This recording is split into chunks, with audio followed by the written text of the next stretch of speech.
But the cool thing is that we've started something in Washington, Oregon, and Alaska, and Colorado. We started something that we know is not going to stop. We're a freight train rolling downhill. We may be one of the most effective non-violent political movements in American history, because I'm not aware of a single shot being fired in the entire process of marijuana legalization. Because we're not about hate and we're not about violence, we're about love. We really are about love.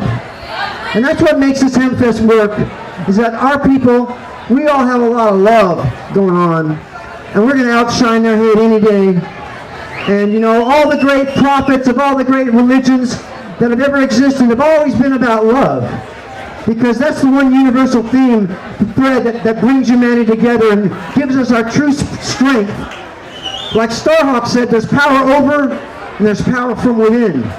And Hemp Fest is here to promote that power from within.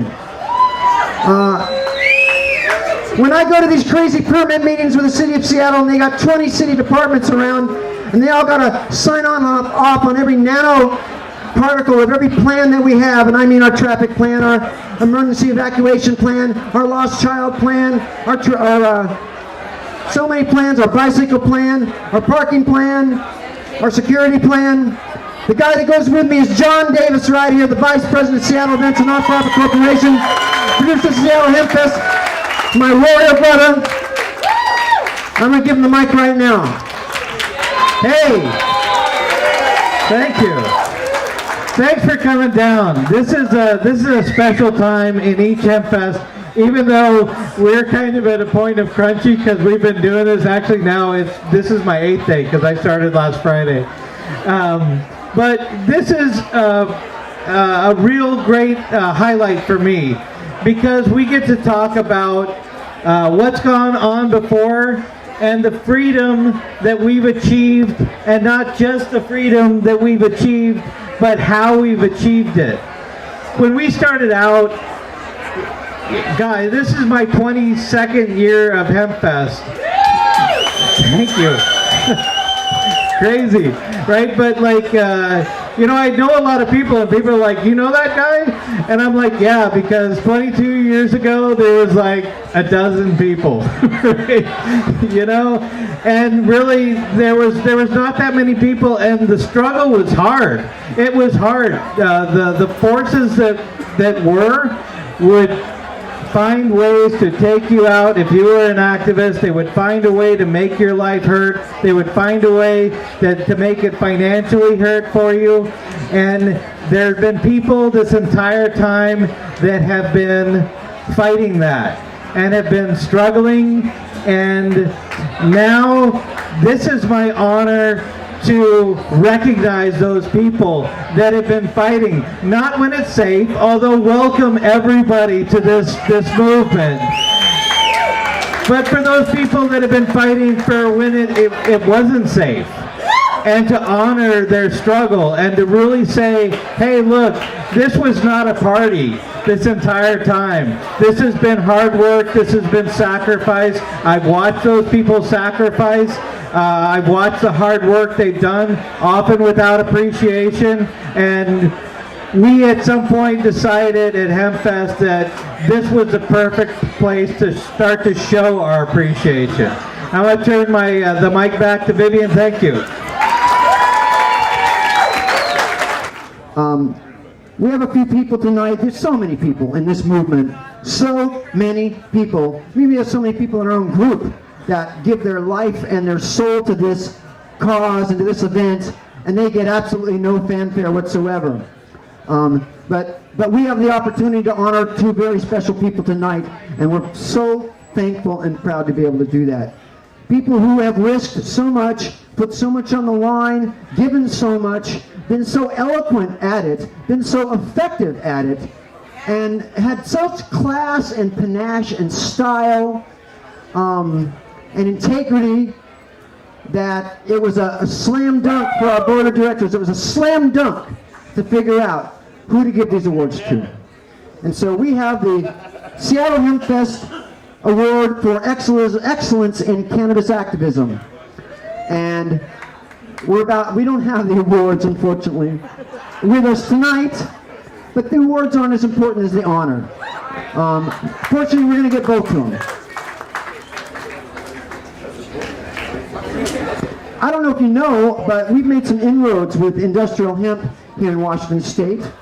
We had some legislation passed, and there's going to be hemp growing here in Washington State.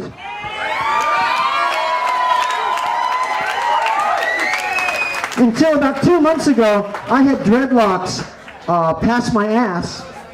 And when I first met the person I'm going to bring out in 1995 at the Cannabis Cup in Amsterdam, she had dreadlocks past her ass. Unlike me, she's a tremendously beautiful goddess.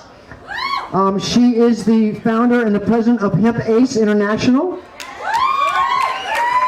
She is the driving force behind the legislation that passed.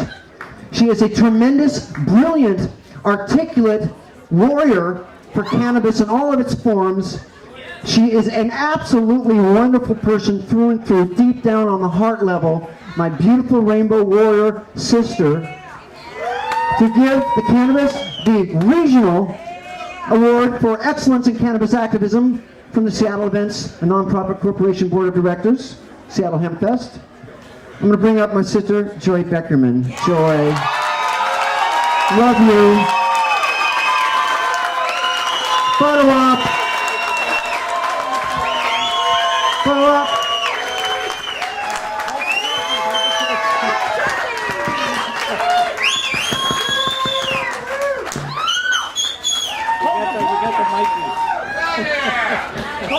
Joy, I know I can trust you to say a few words of wisdom.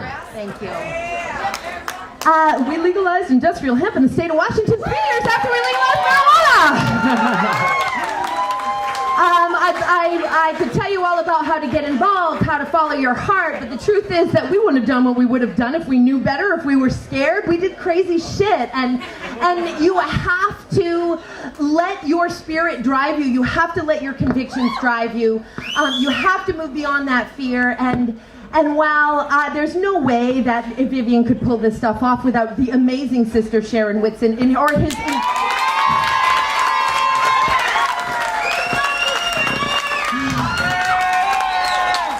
with his incredible goddess of many, many moons, Kanti Selig.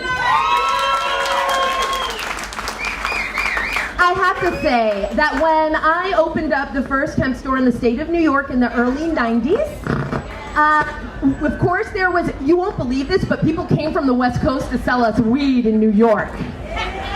And anyway, so the hippies would come, sell their weed, and they would make their way into the hemp store.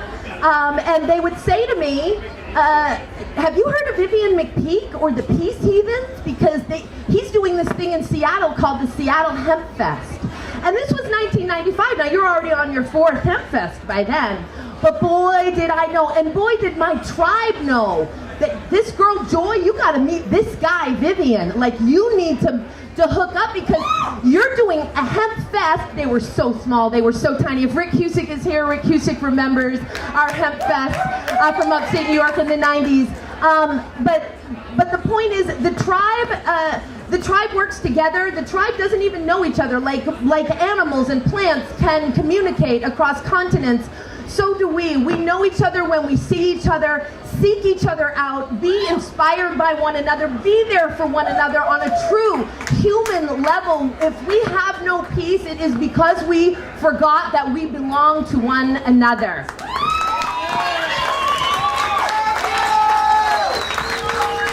We have a tremendous propensity in the cannabis community to character assassinate, to mercilessly judge each other, to not forgive each other, to not give each other the benefit of the doubt.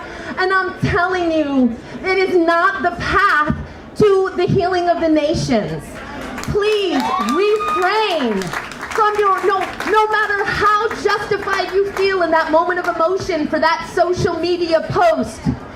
It always reflects worse on the poster than it ever does on the subject of your post, no matter how much you think that they deserve some type of public shaming. It is always a shame on ourselves.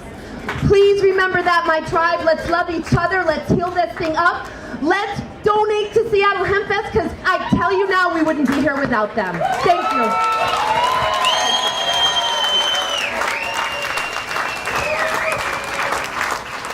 We're not done. We have another absolutely amazing person. John? Thank you. You know, this is one of these great dilemmas to be in. Vivian and I are talking about, you know, who to honor. And it's like with two people of the caliber we're honoring tonight, it's either way win. But it's my honor tonight to give an award to someone that has really gone the extra mile in, he's someone that is in the public eye. And he was in the public eye back in the day. Not where we are today, but back in the day. He had his company, his reputation, everything on the line. And he put it on the line to say, you know what? This is stupid. Like, I've been all over the world, and I can judge stupidity, and I can judge culture. And this American prohibition culture is absolutely ridiculous. And the magnitude of that, really, you wouldn't know unless you were back there and fighting the war back there. And I remember this person, they put together an infomercial. And I was watching that. It was great that they're putting together this infomercial, and then they're trying to get it on the air. Geez, what year was that? No, it was before then, yeah. It was a while ago. Anyways, they produced their own infomercial, and then they tried to get it shown anywhere. Anywhere. And of course, back then, the TV networks and everything, even late at night, where you can show God knows what. No, you can't have an informational thing that simply talks about cannabis policy. Not about cannabis, but about cannabis policy and about wise cannabis policy. This person, and deep kudos and respect for that. This person has continued to fight, to normalize, to educate, a very, very articulate spokesman, very, very widely respected, and world known. Let's give a hand to Rick Steves.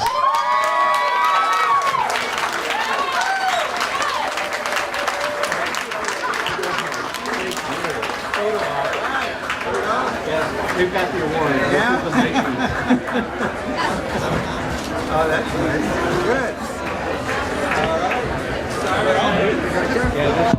Thank you very much. So nice to be here. And it's interesting to think back over all these years. It used to be kind of dicey, and it's almost boring now. It's not like it's not so the edge is a little gone, but that's what we're all about. We're trying to normalize recreational marijuana use. That's now for I've been I'm a travel writer, and for me, high is a place. I feel very strong. I wonder, why do I care about this so much? And I'm all about being able to go places. And if our government says we can't go someplace, they better have a good reason. And there's conceivable reasons where they could say we couldn't go here or there, but there's no defensible reason that we can't go to that place called high every once in a while if we want to. That's a civil liberty. Now, I've been saying this for 10 years, and we've come a long way. Obviously, we've got 5 states in the can right now, or what we got, and this year we're gonna legalize in 4 or 5 more states. It's an incremental thing. And if you feel like it's getting easier in Seattle, I want to remind you, we are sort of the vanguard, and there are 200 million people in this country that can get arrested for smoking pot. That's not right. And we are doing a huge service for the United States here in Washington State to be a leader in this, and I'm proud of that. I'm proud of the work Vivian and all the Hemp Fest people have done. And I think that's something to celebrate, and I think we should be mindful of that. Now, we have a lot of work yet to go. There's a lot of people that are really regressive about this. And we all know all the reasons it's a stupid law. It's a racist law. It's a law that demoralizes law enforcement. It's a law that violates our civil liberties. And 4 or 5 years ago, we were operating on hunches. I'm going to Massachusetts and I'm going to Maine in October. I'm going to spend a week there giving lectures and getting on as much media as I can. Those 2 states are polling at 55% right now. Looks really good. California is polling even higher than that, and we might even get Arizona and Nevada on board this year. So we're going to have it snowball. And in so many ways, that snowball started with a nice little tight ball right here in Seattle, and now this thing is going all over the United States. And if you're like me and an internationalist, you would know that we have laws that we have inflicted on the rest of the world, forcing nations to sign a law that promises they will all wage trade sanctions on any country that dares legalize marijuana because of the United States. Now that we've got so many states legalizing, our country doesn't have the standing to assert that law on other countries. So there are global ramifications of what we're doing, which is very exciting. What I was talking about, 4 years ago, we had hunches, we had common sense. I strongly believe that, yes, people smoke pot, and if you legalize, more people will not smoke pot. They will just do it legally instead of doing it in secret, and that has panned out. There's not a reservoir of decent people that would love to ruin their life smoking pot if only it was legal. People who smoke pot, whether it's legal or not, and the laws have borne that out. There's no society on earth where there's any correlation between how many people smoke pot and how strict the laws are. In Europe, the Dutch are famous for being progressive with their marijuana laws, and by all estimates, the Dutch smoke less than the European average, and they smoke less than Americans do. There's no correlation between how loose the laws are and how many people are going to enjoy marijuana. A lot of people also are worried about that whole gateway effect. You've probably heard of that. My European friends have been thinking out of the box for a long time, and my European friends tell me that the only thing gateway about marijuana is when it's illegal, you got to buy it from a criminal on the street who's got a vested interest in selling you something more profitable and more addictive. It is the illegality of marijuana that makes it, if it is a gateway drug, and legalizing it overcomes that. Anybody that knows how to help kids and young people and people who are inclined to be taken over by drugs, the best way to control drugs is not to make it illegal, but to tax and regulate it. So we are making smart law, we are public policy law, we're laws that all sorts of mainstream organizations can embrace, and I'm excited to be able to promote that as I try to go around the country and raise awareness of this. I'll tell you, we enjoy our marijuana, but fundamentally this, and I know what Vivian's been after for so long, is something even more fundamental than the freedom to smoke pot. It is civil liberties. Civil liberties. I'm a board member of NORML, and we are about the civil liberty to smoke pot as a responsible adult American. I am a tax-paying, church-going, hard-working American citizen, and if I work hard all day long and want to go home and smoke a joint and just look at the fireplace for 3 hours, that's my civil liberty! And I'm going to be telling people in Massachusetts that, and I'm going to be telling people in Maine that, and until every state in this country has given up this ridiculous war on marijuana, we all need to make that case. This is not pro-marijuana, this is pro-civil liberties, because this is the United States and that's what we're about. So I'd like to thank you for whatever little award I'm getting here, but my award is to be associated with Hemp Fest, and to see how far we've gone with this over the years. And in closing, I would just like to say, like I do on all my TV shows, happy travels, even if you're just staying home, okay? Thank you. Joy, come on up here, Joy.